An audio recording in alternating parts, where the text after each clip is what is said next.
Hello and welcome. स्वागत है आप सभी का TV9 भारतवर्ष के डिजिटल प्लेटफॉर्म पे और आपके साथ मैं हूं पूर्णिमा मिश्रा। और आज आपसे बातचीत हो रही है इस सवाल के साथ जिसे लेकर लगातार शिकायतें आ रही हैं, जिसे लेकर सवाल खड़े किए जा रहे हैं। और सवाल जो है वो ये कि क्या आपको वैक्सीन नहीं मिलेगी। क्या ऐसे कुछ राज्य हैं जहाँ पर वैक्सीन की कमी हो गई है? क्योंकि कुछ ऐसे राज्य हैं जिनकी तरफ से लगातार इस बात को लेकर शिकायत की जा रही है कि उनके राज्यों में स्टॉक खत्म हो चुका है और जो स्टॉक अब बचा है वो आने वाले 2 से 3 दिन के लिए बचा है। और इसको लेकर वो केंद्रीय स्वास्थ्य मंत्रालय के लगातार संपर्क में है, वैक्सीन की मांग की जा रही है। अब इसमें 2 चीज समझनी बहुत ज्यादा जरूरी है। पहली ये कि एक तरफ जहां पर वैक्सीनेशन ड्राइव को फुल स्विंग में ले जाया गया है, यानी कि वैक्सीनेशन में तेजी लाई जाए। जो अभी 45 से उम्र के लोग हैं, 45 से ज्यादा की उम्र के लोग हैं, उनको 1 अप्रैल से वैक्सीन लगनी शुरू हो चुकी है। लोग बड़ी तादाद में वैक्सीन के लिए रजिस्ट्रेशन भी करवा रहे हैं और वैक्सीन ले भी रहे हैं, पहली और दूसरी डोज दोनों। लेकिन अब बात ये बनती है कि उसके बाद अब अगले 2-3 दिन के बाद यानी कि 11 तारीख से जो वर्क प्लेसेस हैं वहां पर भी वैक्सीनेशन का प्रोसेस शुरू हो जाएगा। तो इसमें डिमांड और सप्लाई के चक्कर को समझने की जरूरत है। एक तरफ जहां पर लगातार वैक्सीन को प्रोड्यूस किया जा रहा है, उसका उत्पादन किया जा रहा है, उसे पहुंचाया जा रहा है, तो हम लोग 9 करोड़ के आंकड़े को टच करने वाले हैं कोविशील्ड वैक्सीन को लेके, उसकी सप्लाई को लेके जो लोगों को अभी तक लग चुकी है।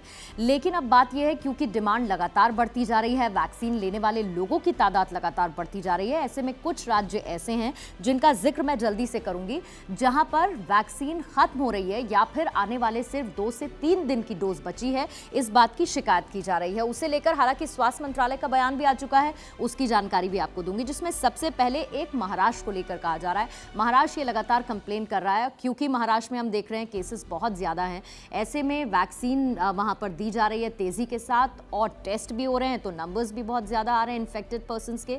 तो ऐसे में महाराष्ट्र ये कह रहा है कि अब जो उनके पास डोजेस बची हैं वो आने वाले 2 से 3 दिन की ही बची हैं और कुछ ऐसे वैक्सीनेशन सेंटर्स हैं जहां से लोगों को वापस लौटाया जा रहा है। महाराष्ट्र के साथ साथ दिल्ली से भी ये शिकायत आई, ये कहा गया है कि सिर्फ आने वाले 2 से 3 दिन के लिए वैक्सीन की डोज बची हुई है, उसके बाद स्टॉक खत्म हो जाएगा। साथ ही पंजाब से ये शिकायत आई है, पंजाब में भी इसी तरीके के हालात हैं। मुंबई के मेयर ने कह दिया है कि लगभग 2 लाख से थोड़ी कम डोज अभी बची हुई हैं। ओडिशा ने ये कह दिया है कि जल्दी से कोविशील्ड की वैक्सीन की 15 से 20 लाख डोज की उन्हें जरूरत है क्योंकि इन्फेक्शन का रेट बढ़ रहा है, ऐसे में वैक्सीन देना उनके लिए प्राथमिकता हो जाता है। राजस्थान ने पिछले महीने वैक्सीन का ये मुद्दा उठाया था जिस पर हालांकि केंद्र सरकार ने जवाब दे दिया था। तो जिस तरीके से अलग अलग राज्य हैं जो शिकायत कर रहे हैं, महाराष्ट्र कह रहा है कई ऐसे वैक्सीनेशन सेंटर्स हैं जिन्हें बंद करना पड़ा है। ओडिशा कह रहा है कि 15 से 20 लाख डोजेस की जरूरत है। छत्तीसगढ़ क्योंकि महाराष्ट्र के बाद इस वक्त दूसरे नंबर पर चल रहा है संक्रमितों के आंकड़े को लेके, तो वहां पर सिर्फ 2 लाख वैक्सीन बची हैं, ऐसा छत्तीसगढ़ का कहना है, जो हार्डली 1 से 2 दिन भी नहीं चल पाएंगी। इसके साथ आंध्र प्रदेश कह रहा है कि जो नेल्लोर और जो वेस्ट गोदावरी का इलाका है वहां पर वैक्सीन अब खत्म हो चुकी है, इसीलिए जल्दी से जल्दी उन्हें वैक्सीन उपलब्ध कराई जाए। तेलंगाना लगातार ये कह रहा है कि हम केंद्र से मांग कर रहे हैं। तो ये कुछ ऐसे राज्य हैं, राजस्थान के साथ साथ दिल्ली का भी मैंने जिक्र किया, तो ये वो राज्य हैं जो कह रहे हैं कि वैक्सीन खत्म हो रही है, 2 से 3 दिन की डोज बची है। अब इस पर केंद्र सरकार का जवाब आ चुका है। केंद्र सरकार क्या कह रही है, यानी कि स्वास्थ्य मंत्रालय क्या कह रहा है?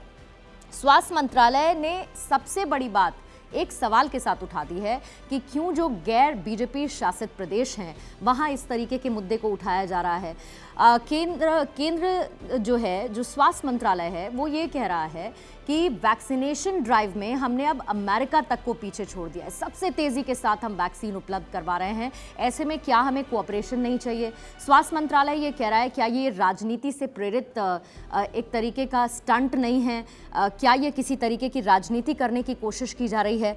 अब इसका एनालिसिस आपको करना है, लेकिन इसके साथ आपको ये भी समझना है कि इस वक्त पूरे देश को एकजुट होने की जरूरत है, चाहे वो कोरोना से लड़ने को लेकर हो, चाहे वैक्सीन की उपलब्धता, वैक्सीन लेने को लेकर हो, या फिर खुद के बचाव को लेकर हो।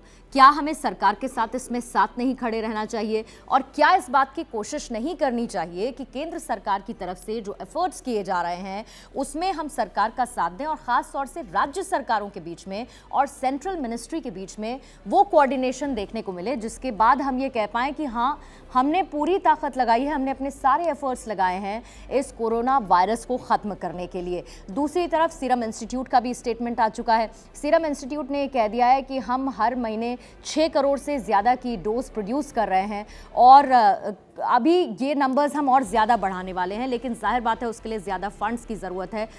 उसकी हम कोशिश लगातार कर रहे हैं, चाहे लोन लेना पड़े, चाहे जो व्यवस्था करनी पड़े। बहरहाल कहने का मतलब है कि जिसको सप्लाई करनी है वो सप्लाई लगातार कर रहा है, डिमांड भी ऐसे में बढ़ती जा रही है। अभी सबसे ज़्यादा नीड ऑफ द आवर जिसे हम कहते हैं वो ये है कि सबको साथ मिलके, चाहे वो राज्य हो चाहे केंद्र हो, साथ मिलके सबको इस महामारी के खिलाफ, इस पैंडेमिक के खिलाफ एक साथ आगे बढ़ना है ताकि इसको हम मात दे सकें।